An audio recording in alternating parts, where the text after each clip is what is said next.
We're live. Like I'm saying nothing. Hey, hey, hey! There goes everybody.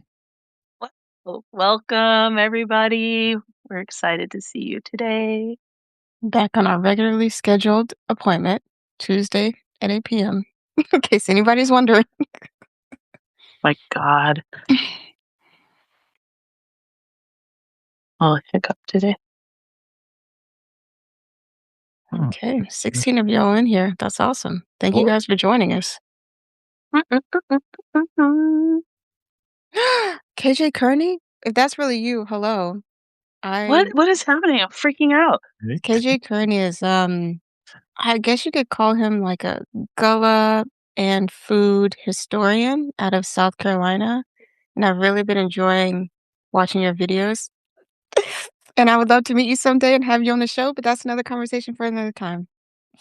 If you have a grits product that you want to share with me from South Carolina, please let me know because I want to put together a care package for my mom, and she's a grits aficionado. But that's not today's conversation. No.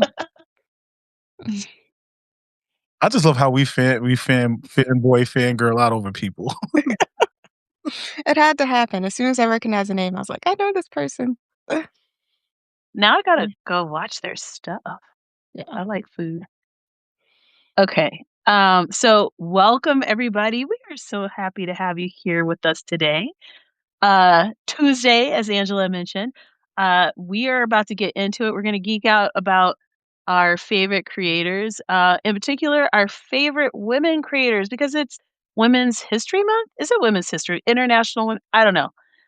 As an American, I feel like we underappreciate women and the role we play in our communities. So I am excited that we're doing this topic. Um, my name is Michelle Jackson. I am the creator of and founder of Creators Getting Paid. I help creators build brands through collaboration and list building. I also run a smaller project called Square State Colorado. So if you're weirdly intrigued by Colorado for some reason, that is where I talk about all that stuff. So conversations like how Cardi B had to have an air thing because the air is thin up here while she's performing last night, that's where I have it. What about you, Angela? I don't do anything related to food or anything of that fun nature, but I do write 2 newsletters hosted here on Substack. One of them is called Please Hustle Responsibly, which is like please drink responsibly, but for business owners, it's talking about topics related to creators and business owners, not just in the South, but everywhere, but from a Southern storyteller's lens. I also write Melanin MVP, which is a media platform celebrating women of color athletes. Corey. Hello, good evening, everyone. Happy Women's History Month. I'm always excited for this month. My name is Corey Gums. I was going to say the host. Um, You're one of them. I'm the founder of the Black Podcasters Association, as well as I run Black Pod News, blkpodnews.com right here on a newsletter right here on Substack, catering towards the Black side of the podcast industry. And I'm happy. Okay, so I am convinced that I have an extra window open on my side. So today we're just gonna geek out about stuff. This is gonna be a loose and easy conversation. You guys, if you've joined us before, sometimes we'll be talking about one thing and then we might change the topic. So just bear with us and see what happens. It's gonna be a good time. So with that in mind, Angela, I'm gonna have you start first. I don't know if I was emotionally prepared to start first, but I will. Um, I will start off mentioning a co-hosted podcast show that I've really been enjoying watching them grow, and they came to me, of course, in the most interesting way possible, which is when they were a guest on Cam Newton's show, and it's the host of Poor Minds. I've been talking privately with a lot of people about why I think creators now more than ever, but always and forever maybe, should collaborate more, and Poor Minds is a really good example of that. They are, I would say, in the chatcast podcast realm, but they started as just 2 friends in 2017, creating a YouTube show, and podcast, and now it's 2026, almost 10 years later, they have 500,000 followers on Instagram. They Whoa. can pretty Yeah, so, like, they stuck with it for almost 10 years, and, they're doing incredible. I think they definitely serve a certain type of audience, and you can definitely see how they've grown as podcast hosts and, like, building an ecosystem around their show. One of the things they said in, like, a recent episode was, like, "We realized that being pretty wasn't enough to grow a show." Like, we would post, like, thirst traps of ourselves and try to, like, funnel people to our podcast, and people would be like, "Shut up, we hate this." Like, it just wasn't working. And so they had to figure out, like, how to market a show, and I thought that was really, interesting. I think not everybody's gonna fit, like, my resonance with podcasting in terms of, like, really being in love with the craft and really learning audio and really learning storytelling and really playing around with formats, like, not everybody loves that. For them, just to be able as 2 people to show up every week and record an episode is still a very, very big, huge deal, and to learn how to market a show is still a very huge deal, and I think it's good to have different examples of how people have been successful in that space, and I love that there are 2 women who are doing it and seem to be very, very happy with their partnership. So that's what I would say I'm especially paying attention to this month and for the past couple of weeks.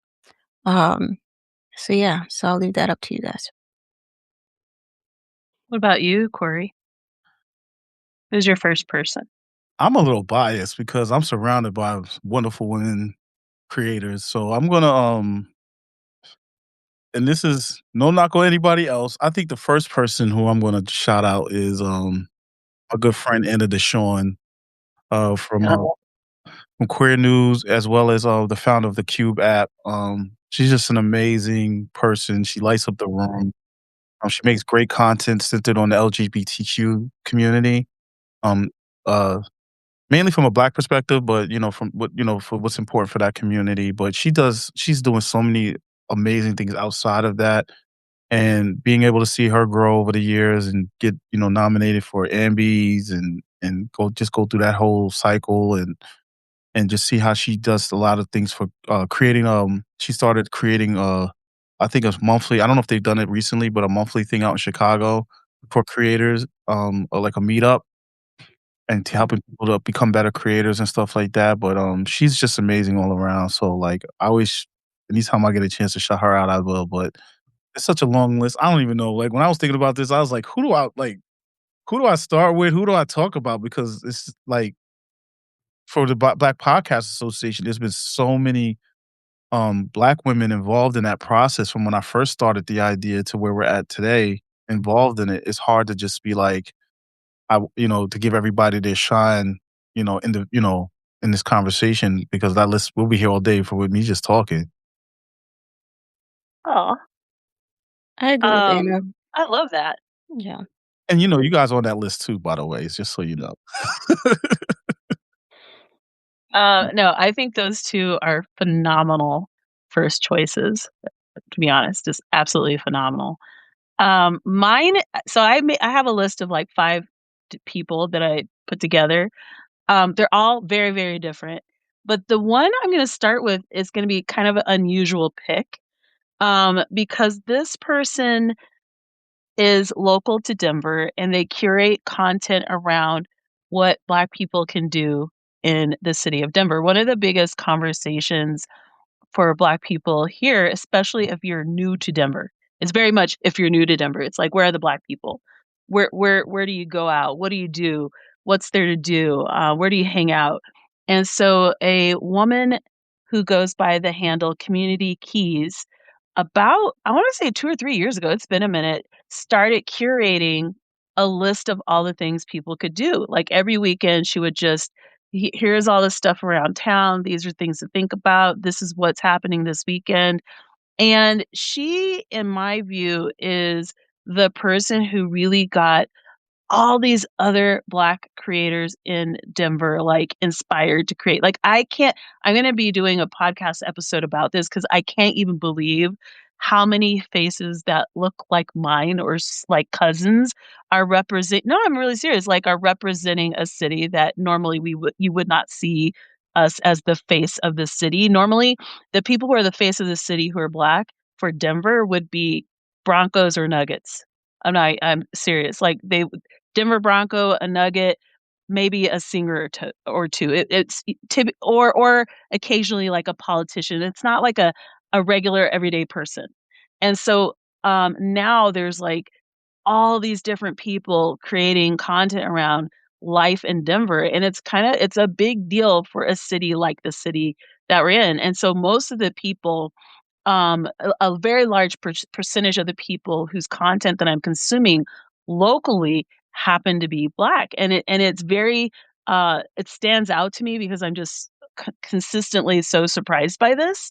And so they're different ages, they're different vibes, they have different some different agendas. There's one guy who never shows his face and he reviews food and he's like, I don't always like his reviews, but I like that he's the only Black guy that I know or Black person in the city of Denver doing content around this. And I think all of these people doing these things, they saw how successful, Community Keys was in building community, and they're like, "Let's give it a try." And they've all done actually quite well. Like, they've all been, able to grow pretty successful local brands.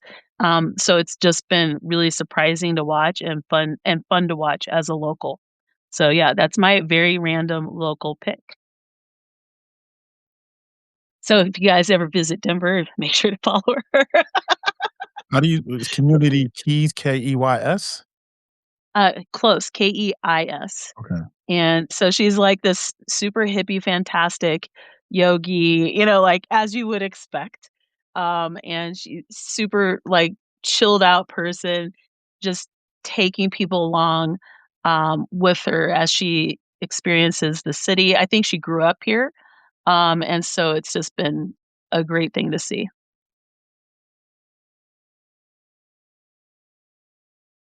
Next person. We going around the circle? Uh-oh. I think Angela's on mute. There Yeah, you go. I am on mute. Sorry about that. I was typing and I didn't want you guys to hear that. Um, No worries. no, it's fine. I think if I had to name like another woman, and I think we should also maybe at some point talk a little more broadly about like what the women who are like being very adamant that this is the year that like we're not going to be silenced. I feel like there's a lot of that energy going on right now. I could be wrong, but Um, this person is not Black. I do just wanna say that. One of the people that I feel like is leading this charge is, I actually don't know her real name, but she goes by Feminista Fabulous. I don't know if you've seen her. Um, No. but she's like, she's on Substack. And she has worked with a lot of Democrats, but also just like, um, has spoken on Charlie Kirk. Like she met Charlie Kirk back in the day when she was a journalist, and she talks about his death. Um from a lens that was very interesting, um, and I think needed for a certain demographic. Um, she's spoken about a lot of different topics related to like men and how men treat women and how um, men talk to women, but also like from this very like no nonsense, like we are no longer making excuses for you Mm, type deal. And I think there is a very good and she's one of many women who I think kind of take on this tone. Like, I think, the girl from Feed Me also kinda takes on this tone. Like, there's a certain demographic of women creators who are taking this, like, "Oh, men love other men podcasts because 'cause they're raw and unfiltered and, you know, straight to the point." Well, baby, let me give you a dose of your own medicine. And they're just very unapologetically, like, pro-women, pro-safety, pro-policy that, like, supports women's safety, um pro-journalism that centers women's voices, um, and I think they do a job of it in a way that maybe someone that looks like me could not, for example. Um, and in a way that engages the right group of people who, like, maybe started following them because they were attracted to them, but then stayed because they were like, "Hold on, like, they're saying something contrary to what I would normally think or believe, but because I maybe came into it one way, I'm more willing to listen to what they have to say and more willing to, like, engage with what they're doing." Um, and even the men they collaborate with are very strategic, so it feels interesting. And it still feels fun, like, it doesn't feel like it's calling you out. It feels like it's calling you into a conversation that you've just been ignoring for too long, and I like that energy coming into, like, March 2026, and I feel like she's somebody that embodies that, but also the creator of Feed Me, also really good. New Yorker. Gotta shout out New York, obviously, but, I think what she's doing with Feed Me is super cool. So those would be my 2 actually, um, 2 women. What's Feed Me? That's the first You time I don't know I can't Feed wait Me? to check these out. I haven't seen either. They're on my Feel like list. I'm more of a Substacker than you guys, and y'all actually publish on Substack. yeah, I I mean, probably are. uh, do I? Like, we're in a transitional phase. What about you, Corey? Oh, who am I picking off this list? I'm gonna go on. I don't even know where to go with this one. Because I could pick creators. I could also pick people that help creators. Because I think that those people behind the scenes don't get enough shine.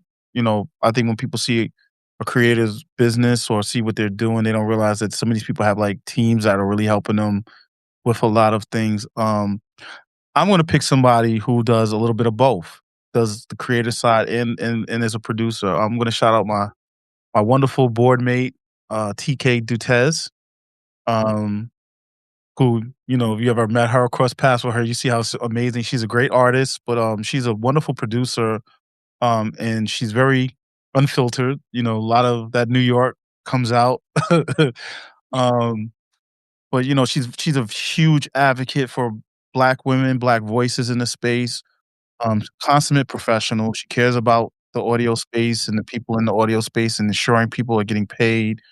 Um, make sure people are getting paid properly with livable wages within the industry because that is an issue. And then she did a wonderful, great, amazing presentation at Resonate the podcast festival this past year in 2025. Um, that if you happen to be there, sidebar, she kinda winged it. It was like a last minute it was so smooth, you didn't even know it was last minute, um but she's just been a huge advocate for Black voices and Black women, especially Black women voices in the industry, and she launched her show recently called The Secret Life of TK, which is also an amazing show, an amazing concept where she took various producers throughout the industry and had them help her produce individual episodes about aspects of her life, so you definitely check that out. But TK's been a huge support of me. I probably wouldn't even be sitting on the board of Air if it wasn't for her. And kind of twisting my arm to get to throw my hat in the race. But serving with her on the board of Air and just her being a BPA member and just seeing the work she does in the industry has been an inspiration. And it's just been it keeps me inspired. So even one of those days when I'm like, what am I doing? Right. So like just happy to call her a friend and watch the growth, and now I'm excited about her show. Is it video or audio or both? I believe it's audio, but they did record it. I think they did a lot of it remotely, so there are video portions that I think they use on social and stuff like that. But it's mainly audio driven. I also wanna point out that TK did a zine that she brought to Resonate that was kind of telling the story of making of the show, so I'm all about people Oh, incorporating print into their show, so I think that's really fun. Yeah, yeah, she's a still great taking storyteller. notes. She understands storytelling really well. Yeah. All right, so my next person, and it's hard because I have so many people. To your point, Corey, um, is Talia Cadet. I'm not sure if I'm saying her last name right, though. I want to say it the French way, but it might be Cadet, but I think it's Cadet. And she is really, really well known. Well, she's interesting to me because she's one of those people who's been able to like integrate several different areas of interest really, really well. So she is in the DMV, which anyone out west isn't 100% confident around what DMV means, but like DC, that area. And so she does a lot of content around what to do in Washington D.C., but also she's hugely focused on books and Black-owned books and businesses, and I just love how she's incorporated all of these passions so like seamlessly, and she has a massive, massive, massive following. I think right now she's writing a romance book, which is not surprising because she's a huge supporter of romance. And so I'm super excited to read the book once it's live. If it is already live, sorry, I just have a lot going on. But she is someone that I really enjoy watching what she does and being inspired by the approach that she has to her brand. I think how she's done it has made it easier for her, to be honest. And I love just seeing like where are they going to go eat? Like where are the cool places she's going? And then she also goes to different events and things like that. I think she'll probably be at Essence Fest this year, which actually they started releasing all of the performances. I'm like, am I going to be in New Orleans in the summer? Because that sounds kind of horrible, but the list of people sounds so amazing. Essence Fest is always amazing. Heat is not so amazing. Heat, it's the heat. It's the heat. Because I'm obsessed with New Orleans at any time that it's not hot. Okay. Sorry, guys. I don't like the heat like that. I sweat and I feel horrible. But anyway, my point is if she's there, I'm going to fangirl as one does. Maybe this is the year I'm going to Essence Fest so I can, like, get autographs and be weird. But she's cool. Her platform is amazing. It's massive. I feel like I've kind of understated how big her platform is.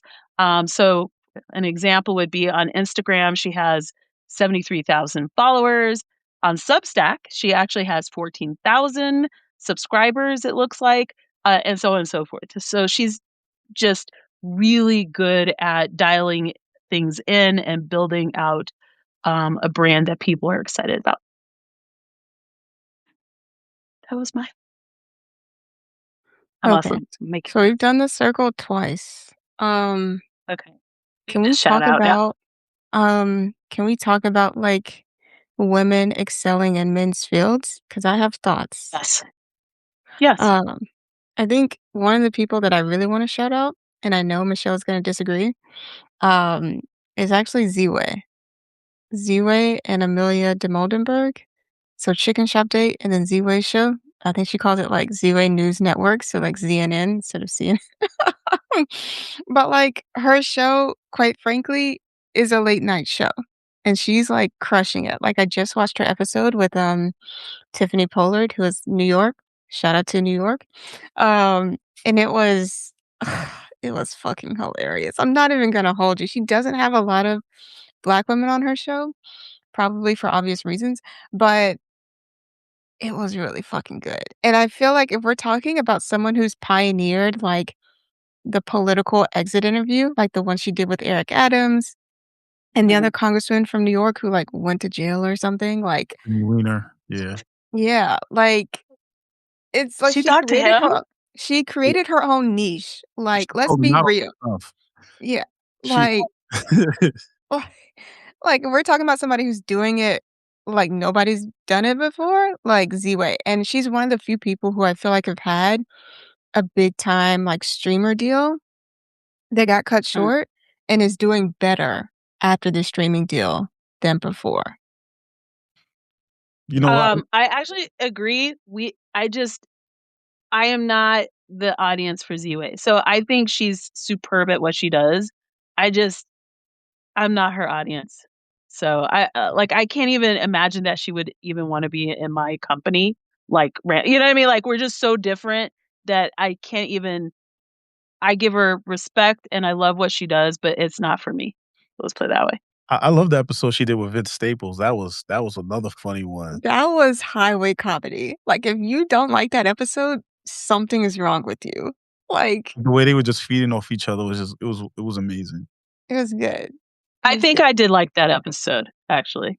I did see that one. Okay, That so was you good. passed the vibe check. Good. Okay, we're No, on the but same. we're not, we're not gonna be friends. Like, that's not gonna happen. I don't care about being friends with her. I didn't realize, Michelle, why you don't like her. Like, Like, is we're it the not sarcasm? just I don't I am very particular with my humor, and I just sometimes don't find her funny. Yeah, it's not I for find her smart, actually. She's very, very smart, which I prefer. Like, that's like, I love how smart she is, but, like, the humor, just sometimes I'm like, "I just don't find this funny at all." And I'm just like that, so it is what it is. But she is superb at what she's doing. I can't Yeah. Can't disagree. relate. Love her. Love her as a creator. And just like even at the end of the Eric Adams episode, they showed like how she got him on the show. And it was just like her walking her dog in New York and like she came across him like out on the street, like talking with people. And her dog like walked up to him. He's like, "Oh, I know this dog. OMG, are you Z-Way?" And he was like fangirling over her. And he's like, "My team tells me I should be on your show," which is the craziest thing. It's wild. Okay. See, And she that's funny to me, okay? and you can just sometimes, like and you sometimes could your own. and you could just tell she was, like, minding her business, just a regular day, but you can see how fast she, like, turns it on from, like, Z-Way, me the Ugh. person, to, like, Z-Way the performer, and it was so quick, and I was like, "Oh, this girl is a performer, I love her, I'm with it." I think as a person, she's probably not like how she is on the show, which is also why I don't care about, like, liking her per se, like, I am convinced that she's not that way in person, but I don't know. I think that's a good point because I think sometimes, especially in the podcast space, people sometimes fail to realize that there's a persona and then there's you. Yeah. And some of the really good people know how to turn on the persona and jump into that character and bring out the best of their guests or whatever it is they're doing with their show. And I think it's a learned skill.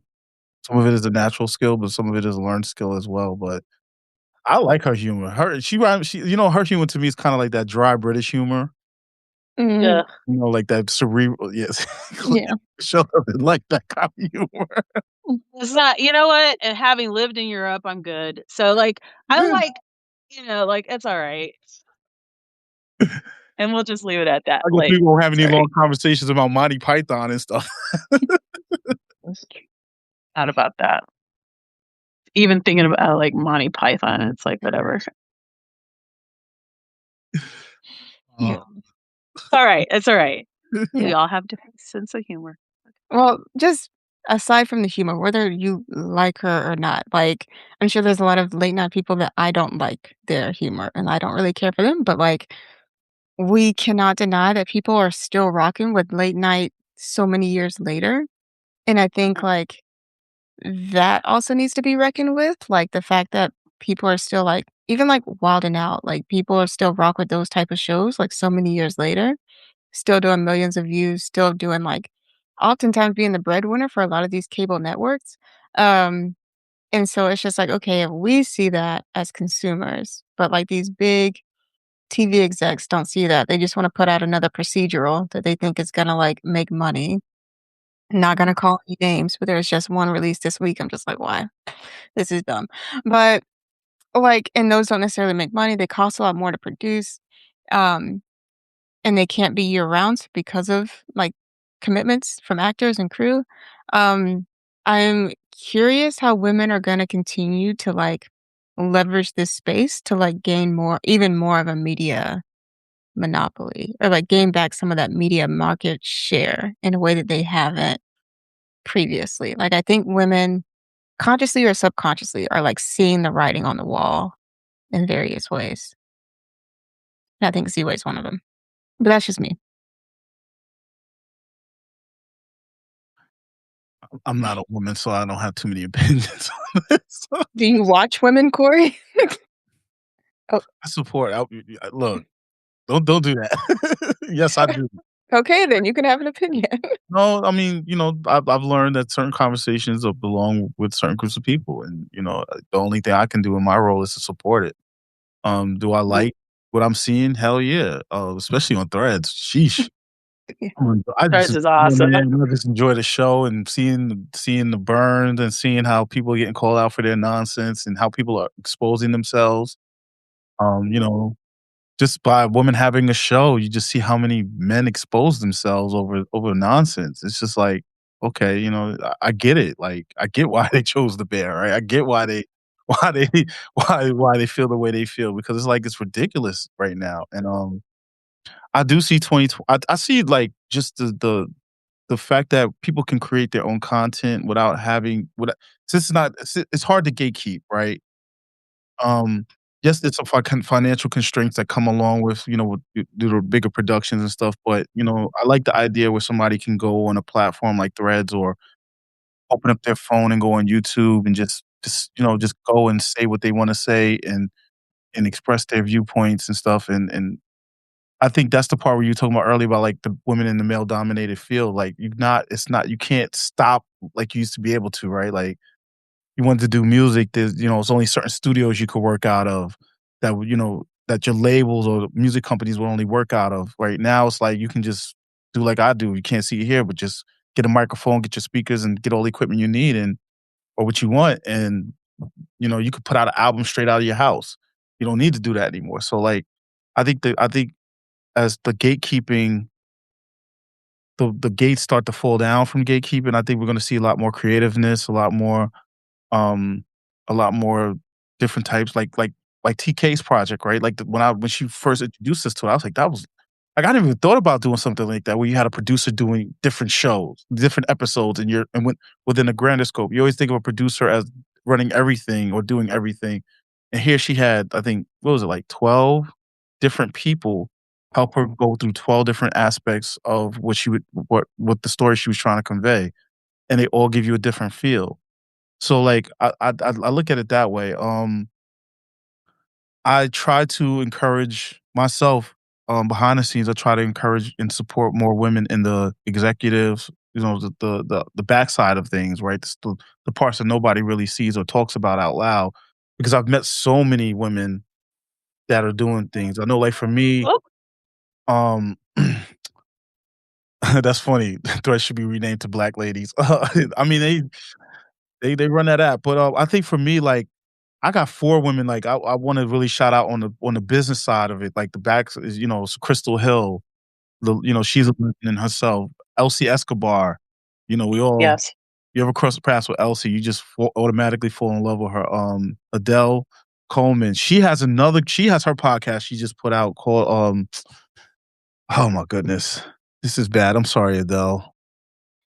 But I can't remember the name right now, because 'cause I'm, like, half asleep, but it's a great podcast because it's dealing with grief and it's dealing with about, mothers and Black women. It's majority Black women, but it's about motherhood and the connection with their daughters and the grief of losing a mom and stuff like that. And like I was at a recording for that project, and I was just like I was moved. Like I had to keep the tears, wipe my tears and act like I had onions in the background, but um, and then, Twyla Dang, like, who's now a board member of AIR as well. Twyla, those 4 women for me, when it comes to navigating the industry and understanding the podcast industry, they're like a plethora of just um, knowledge and advice and guidance in regards to how to navigate these streets. And I think having conversations with them, I've had so many more like, I've learned so much just having from their insights on how to navigate the industry and how it moves and how it operates.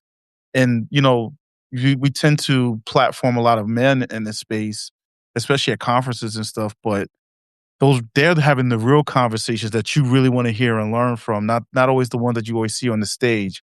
And I just wanted to shout them out because, especially the past 2 years, like, I like, just being able to talk to them or them pull me to the side and then keep me in check a little bit, about some of the things that I'm saying or doing, it's just been a wonderful experience. Yeah, I wanna uh, shout out yeah, real someone quick, who's I'm sorry. Echoes of Her is the name of Adele's podcast, and you should really check it out. It's just just prepare yourself because some of the conversations are hard and they're very moving. Sorry, Michelle. no worries, no worries. I wanna shout out someone doing something completely different. They're not a podcaster, not doing any of this, like, uh content creation in the way that we've been kind of discussing this. I want to shout out Snow the product. She is out of the Bay Area. She's an Mexican American rapper. I'm really hoping to see her in April when she's in town. Um, I love everything about her lyrics, just the vibe of the music, her intentionality, her just the truth she shares in her music. And one of the cool things, actually going back to threads, is I have found so much, like, amazing up and coming music, like, all of these artists, a lot of them women artists that you would never it's either women artists or Black artists, um, who are performing music in a space or a genre you would least expect, right? But Snow the Product in particular, I think is really interesting. She is, again, a rapper, just so cool because she's at the beginning of her career. I feel like she's probably been doing it for a while, but I think she's about to do the L, right? Where it's gonna shoot up. And so, if you get a chance to see her in your town, highly recommend. Highly recommend. Yeah, I like her. She's definitely grown on me. And her because I'm not always into her, everything she puts out, but she's a good rapper. She's great, and she makes some good content on her page too. So I like Check it that out. too. But yes, I have no idea who this person is, but I will check them out. you might have They're heard good. her 'cause, like, I've heard some stuff from her, and I didn't know it was her until I looked it up. Okay. But she can spit. She can Yep, spit. she's really good. Yeah. Um, okay, I'm adding to my list. I do wanna shout out a random one that I love and wildly obsessed with, but I don't always get to watch it. Um, the Brooklyn Coffee Shop Show on YouTube by Pooja Tripathi is insanely good, and as So a fucking coffee good. lover, it's amazing. Everything about it is incredible. I think it's speaking to the moment we're in. The scripting is fantastic. The sarcasm, absolutely love that show. Yeah, it's a really good narrative, like, social first like, they are definitely, like, top 3 in the blueprint for me. There's another New York-based one, I think it's called Roomies, That's and it's oh, actually, promoted by Built, but it was made by a woman too. And it's like a narrative, like, series about, like, finding housing in New York and, like, what that's like having roommates and, like, it's interesting. It's like this snapshot of, like, time. Coffee Shop, definitely one of the first, like, social first series that I, like, fell in love with. Yeah. I'll I'm gonna shout have out to one watch that Roomies. I'll shout out one that I enjoy, and it's actually a museum, the Wright Museum in Detroit. Yeah, That account, Okay. I don't know if it's women run but the I women think it is. on there is are that is So hilarious. good. I love how they do their content. Yeah, So yeah. Detroit, the Wright Museum, everyone, is located in Detroit. Detroit is on my list of places I really, really like. Want to go. I'm like obsessed with Detroit. Every person I've met from Detroit, I've loved. I don't know what's going on. They start doing their content, and I'm like, what is happening? So they're having a like an African festival, some kind of festival in, I wanna say June or July. I'm probably gonna be there at the festival, partly because of how successful their, content is. It's hilarious. It's well scripted. Did you see the one with the snake where they're like, "Okay, Yes. I'm gonna take it." Oh, I didn't see that one yet, but I'm gonna Oh watch it. my You god. gotta watch that You one. must watch it. Okay.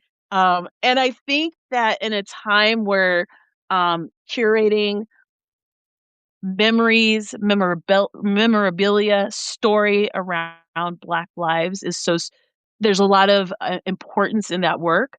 For them to find so much joy and fun, and you can tell that they respect one another, that they are in it together, and it's just amazing. So, I cannot wait to go and visit that museum. I wanna shout out one more, because I follow her on Threads. Her name is Cheyenne Iwulu. She goes by Cheyenne the Greek Geek. She has a YouTube show or It's called the Comic Shop series. Um, Yes, yes. yes. Yeah, so if you're into comics and stuff, in that Blurred or into that stuff, you should definitely check out that show. That's a really good one too that I've been starting to catch on to.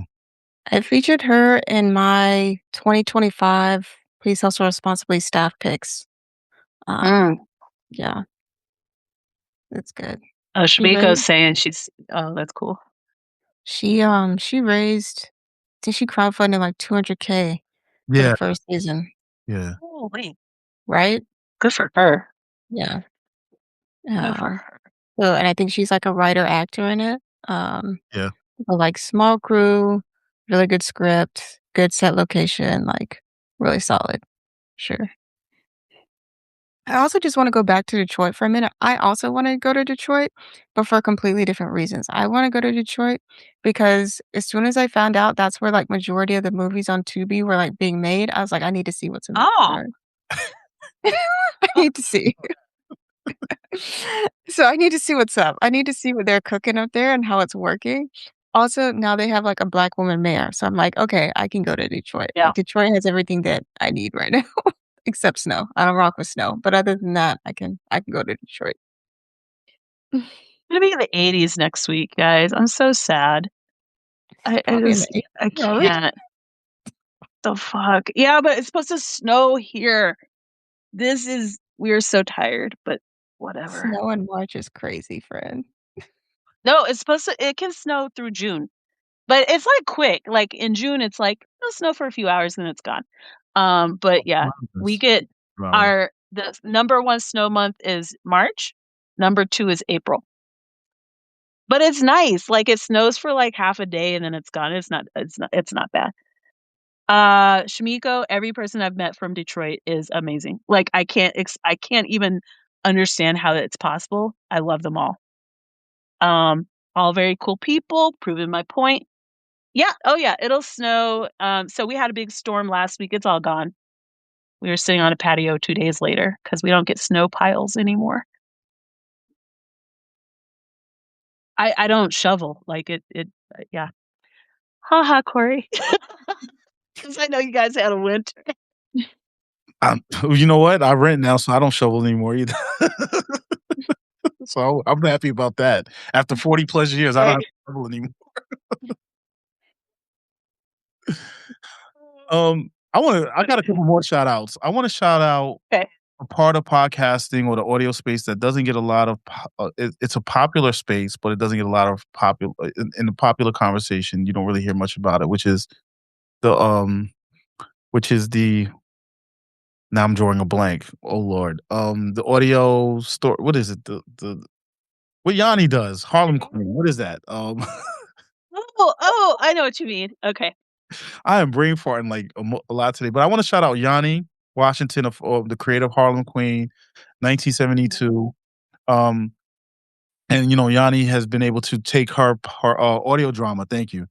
Shamiko's in for the win today. um, Yes, thank audio you. drama. She's been able to take her audio drama and expand it to something bigger. I know she announced that she's going to be rolling out into either a TV or a movie deal. Oh, She's in wow. development right now.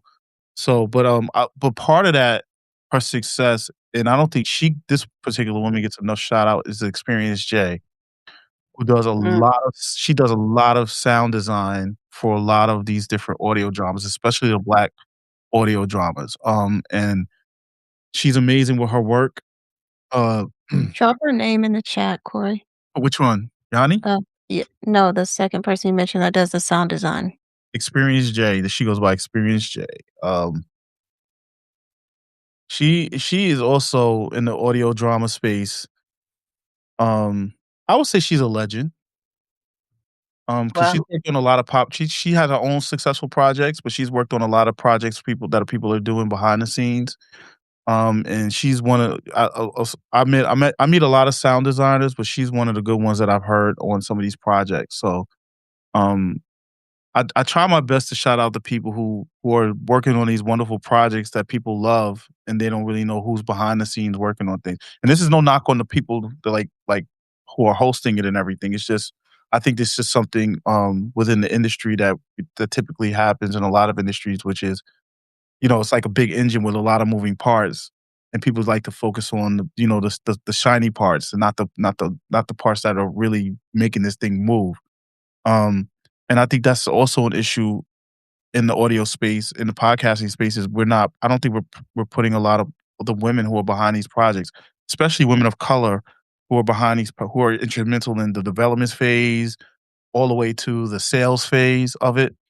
Um, I don't think they get enough recognition publicly for the work that they do on some of these projects, because a lot of them are wearing many hats when they're working Right. on audio projects. It's not just one person on a team or two, it's not just like 10 people on a team. Sometimes they're doing the producing, the sound design, the marketing and stuff like that. And I think we need to start really promoting those people a lot more.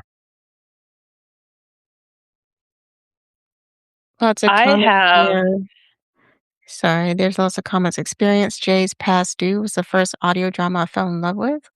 Add that to the Sure. list. Also, Emily Antoinette behind the Cashmere audio series, now known as Shades of Romance, does great sound design and phenomenal storytelling. Okay, putting us on some good stuff. I wanna shout out, a person whose name I'm trying to find, just I wanna double check just a second. Ah! I'm gonna move this real quick so I can, just a second. Let me just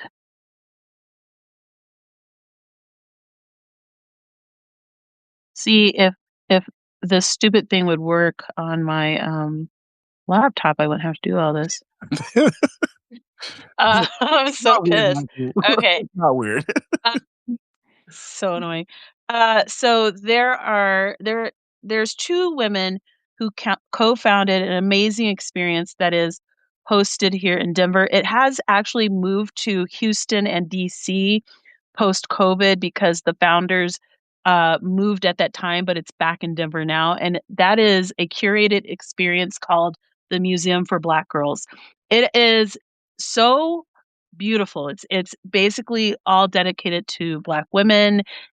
They have, just all these images and experiences and just everything dedicated to Black women, and the reason why I wanna bring it up, 1, it like, people have learned about this experience, and so when they visit, they go to the museum and they have and it's not huge, but they have a really beautiful experience being seen, and it's very, like, unusual because it's in Denver.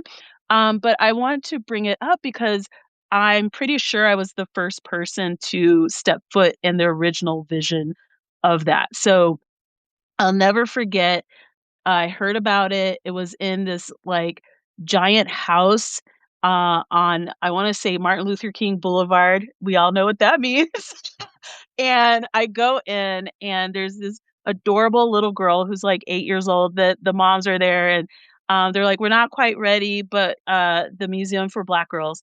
And so the mom's like, "We're not quite ready, but she can give you a tour." So I actually, was given a tour by her daughter, and it was so, beautiful for me as, a Black woman who grew up in Denver, who didn't really get to see myself, in town, to have this little girl have this curated experience, um, and have her share that with me. It was amazing.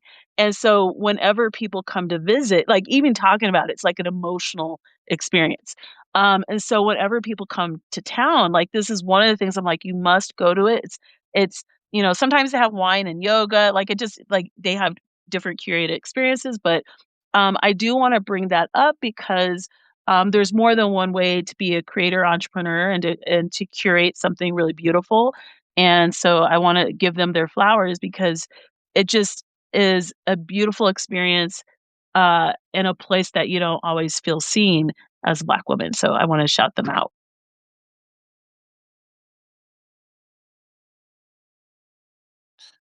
And her daughter did a great job with the tour. Can I ask a question? Yeah. Yes.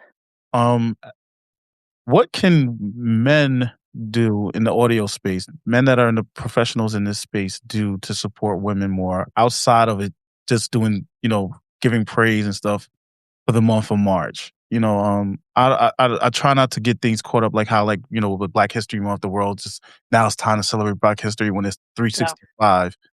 What can we do to better support women in this industry? Um, yeah, I'll leave it at that part. I think that's a good enough question. And please welcome to join us in the the comment section as well. Hmm. I can jump in. Um, One thing I would love to see more men do is demand that more women be at the table. Like if you're at a panel or if you're in part of maybe an embargo, I don't think that's as big a deal in podcasting, but definitely in YouTube space. Like when a new camera comes out or a new product comes out, it's like ask who else they asked to be a part of this embargo. And if there are no women on that list, ask them to put a woman on the list. And I know that there are some YouTubers, Cody Warner specifically, which is probably indicative of why his channel is where it is. But he was like, if someone tells me they want me to be a part of an embargo and I ask them who else is doing it and they don't name any women, I ask them to give my spot to a woman Wow. because an embargo isn't going to change my life. A lot of times, camera embargoes don't come with money, they just come with like product. Like you can try this exclusive product early. Maybe you get money back on the AdSense. Maybe they fly you out to a trip, but there's no like cash exchange for the most part for that review. So he was like, yo, like, I'll tell a woman to take my spot. And there's been times when I've been asked to sit on panels about the creator economy, about YouTube, about stuff. There's no women on the panel. Give my seat to a woman, you know? Um, and if you're just starting out, you may feel like, especially if there's money involved, if they're paying you to be a speaker, if they're paying you to be a part of a campaign, you may feel like that's hard to turn down. So I can't make financial decisions for you, but I can say that like women deserve to be at all tables that men are at. And the more that men can recognize that and really make that the norm, that there are women on every panel related to create anything, creative, business, whatever, panels related to that, campaigns related to, that. I think that's really important. I think that's one thing I would say for sure. Hire us. Hello. So one of the things that I'm working on now, I am a guest host on CityCast Denver. So today we recorded. So a couple times a month, I am a guest. We record episodes, and the cool thing about it is I actually talked to the producer who I've known for many years. Okay, and I was like, hey, like I have this project that is smaller, but is in the same space. Like, I'm concerned, is this an issue? And he was like, no, don't worry about it. There's plenty, this is a non issue. So I loved that they have this opportunity that they brought me in for, that they are sharing what my own personal project is in a pretty competitive space locally. And it helps for me to build up my portfolio as well in terms of, uh, being a professional in the space. So for me, I need you to Angela's point, have us on panels. Um, Maybe there are moments where you don't need to be the person who gets the embargoed item or what have you, or maybe you just hear of opportunities and you just pass them along. Um, and then the other thing would be, uh, you don't always have to lead the conversation, right? Like sometimes the hardest thing, and I feel like all of us as adults, we all struggle with this. Sometimes the hardest thing is just to let the other person be the lead, like be the expert. And I think in this moment now, with all the noise that we have out there in the world, um, having women be the expert, I think for some people it's a hard thing, right?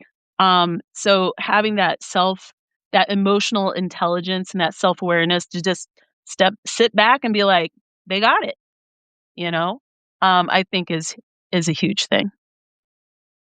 Yeah, I learned that a long time ago.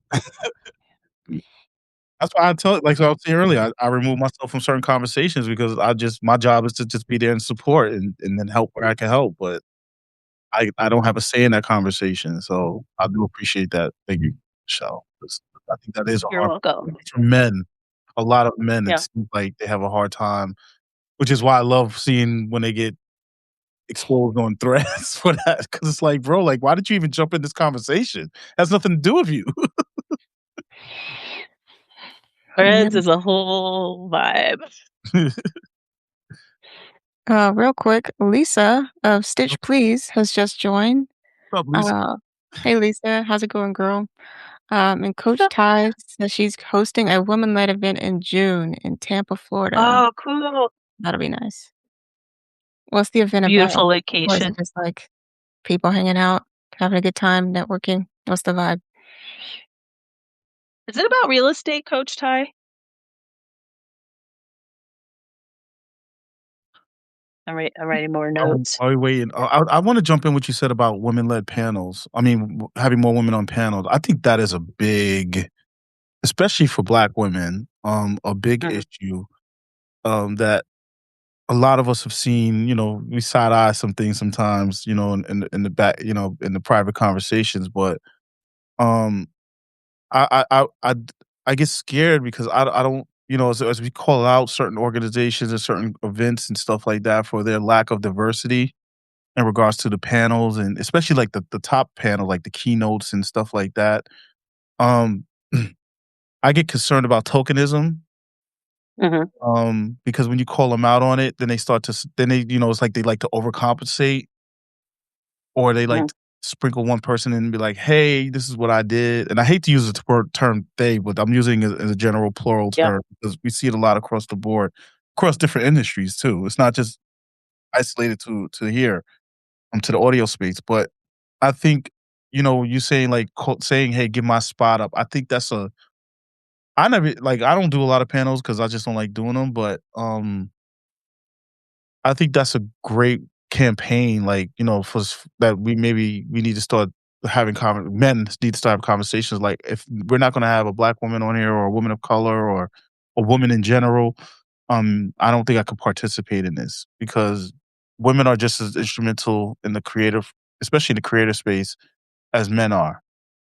Um, and I think you guys, I think the past year we started slowly understand, like accept it. I don't know what right way to say this, but we're starting to Mhm. see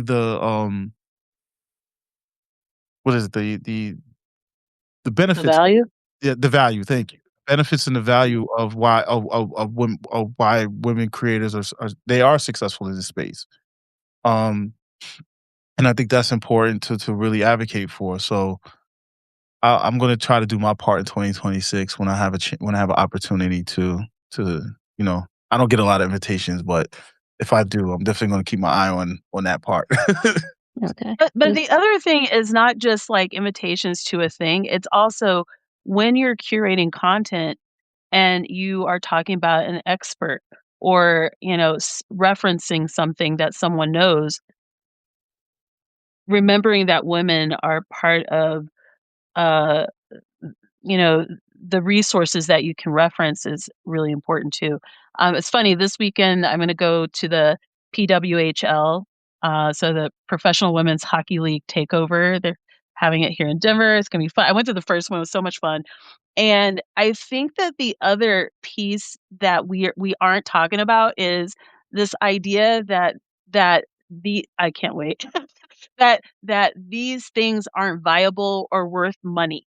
So I think sometimes this idea that you know, uh, there's something that's woman led or is it as worthwhile as when men do it? Um, for women, we have to like really show up for the things that we're doing, almost like twice as hard to make sure that people value what it is. So there's a lot riding actually on this PWHL takeover. In a couple weeks, I'm going to. We have a soccer team that just. We have a new women's soccer team called the Denver Summit FC. I'm going to their first game. It's probably going to snow on us actually, because that's probably gonna happen.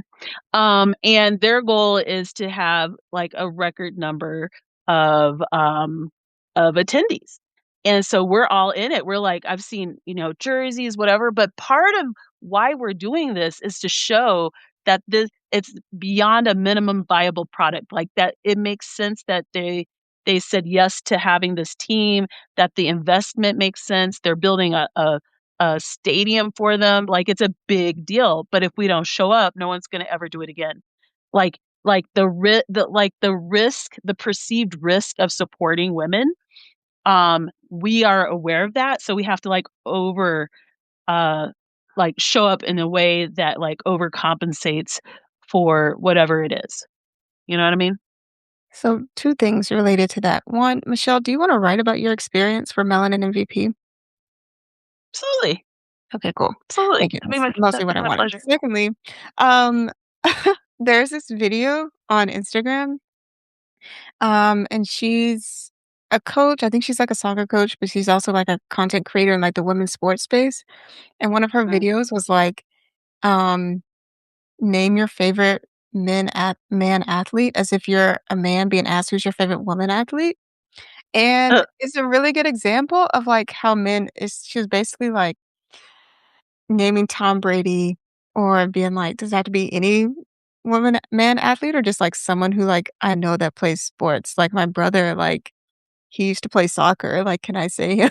Like it's just basically like a parody on like how men are just so vastly uneducated and about like women athletes who are a lot of times more accomplished than men athletes in some ways and equally deserving of being watched. But my point is, like, I think men could also be doing a better job of, like, at least being educated about, like, women creators, women athletes, like, women writers, women podcasters. Like, it's really not that hard to, like, read a book by a woman or read a newsletter by a woman or add a women-hosted podcast to your rotation. I guarantee you there's one out there that you will like. It's really not that hard to, like, add a woman's, like, news media creator who you, like, wanna hear their perspective on the news. Like, I think men are just, like, more likely to get caught in that, like, men bubble of, like, these are the people at the top, so I'm just gonna listen to the people at the top or who are, like, mainstream for me. Um, but, like, really getting outside of your, like, echo chamber and, like, primary circle of influence and, like, seeking out more women perspectives and, like, women in your industry or, like, areas of interest, I think is really important too. And letting like, I think there's a stat too that, like, the highest growing demographic of women sports fans is, like, young boys aged, like, 10 to 15 or something like that. So I think, like, we're normalizing it in our younger generation that, like, men and boys can watch and be entertained by women athletes, but also, like, men of a grown age who are, like, voting and affecting policy and, like, affecting who gets hired should also be fans of women, I think. But that's just my thoughts. You know, I'm glad to hear that stat about the boys into women's sports because I remember me growing up, like, I don't even think it was on TV. Like, especially back in the late '80s and early '90s, if you couldn't afford cable, you definitely were, getting exposed to that. You could watch whatever mm, on, regular TV, yeah, but, um, Westerns. like like Cheryl Miller, like, I would have loved to see her play, Yeah. right? Growing up when I grew up, like, Reggie Miller's sister and hearing how they used to go at it and hearing the stories of, like, the game she played, I'm like, I would have loved to witness that growing up, but that wasn't easily accessible, so I'm glad to hear and when you point it out, now I see it because like, when I hear the young boys talking or seeing them playing or seeing the girls, it was rare if a girl got on the basketball court with the guys, like, now you see that more prevalent now than you did when I was growing up, so that's definitely brings some joy to my heart.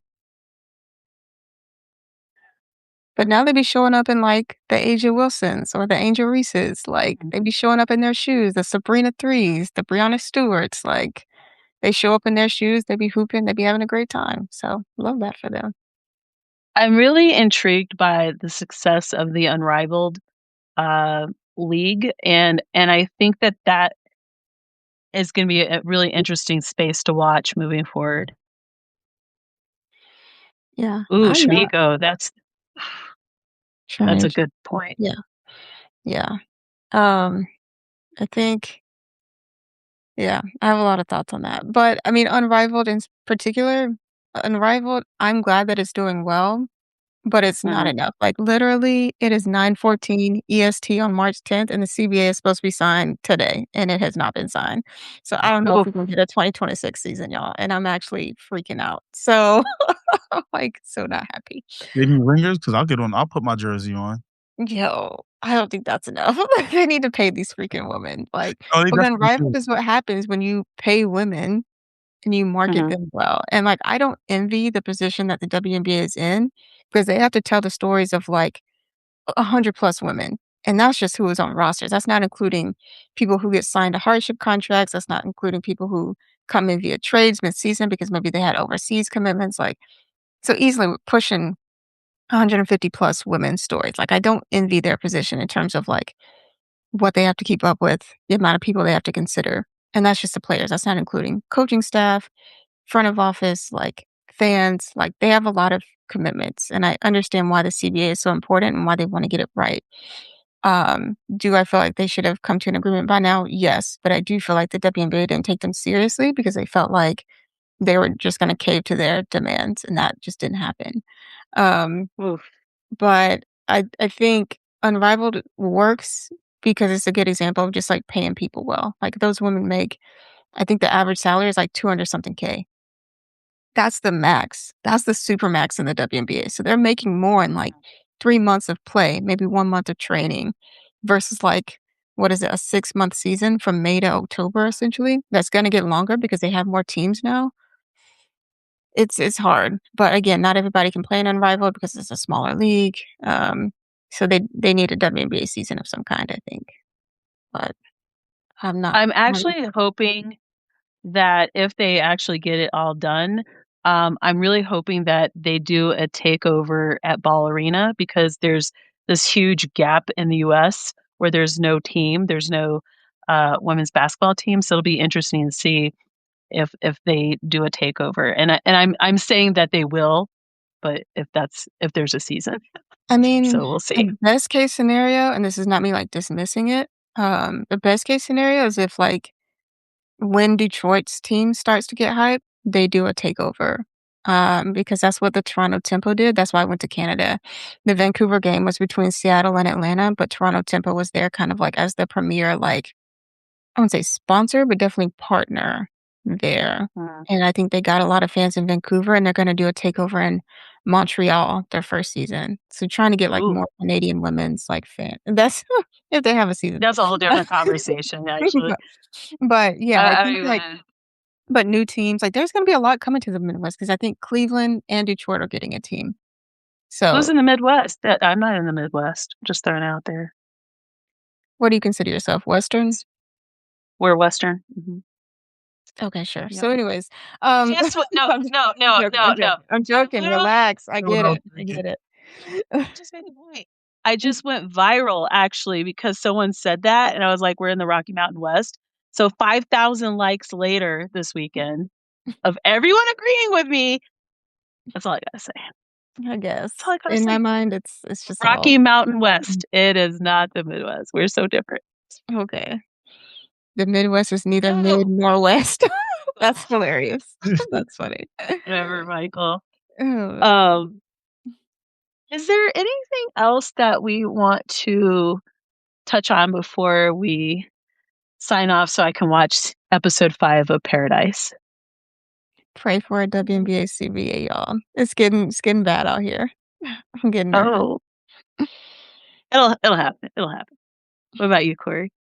Nothing on my part outside of, just enjoy the month, enjoy, to support just support women and what they're doing in this space, I love the women that I have around me in my circle, and I wouldn't be where I'm at without them. So like I'm a testament of like if when you're empowered by women and you support them, the benefits of it.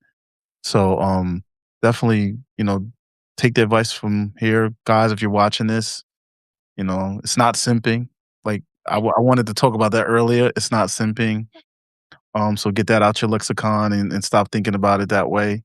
And Mm. support the women, and it's time. Like it's 2026. I don't know why we're even still having these conversations, right? Like it's time for us to move forward.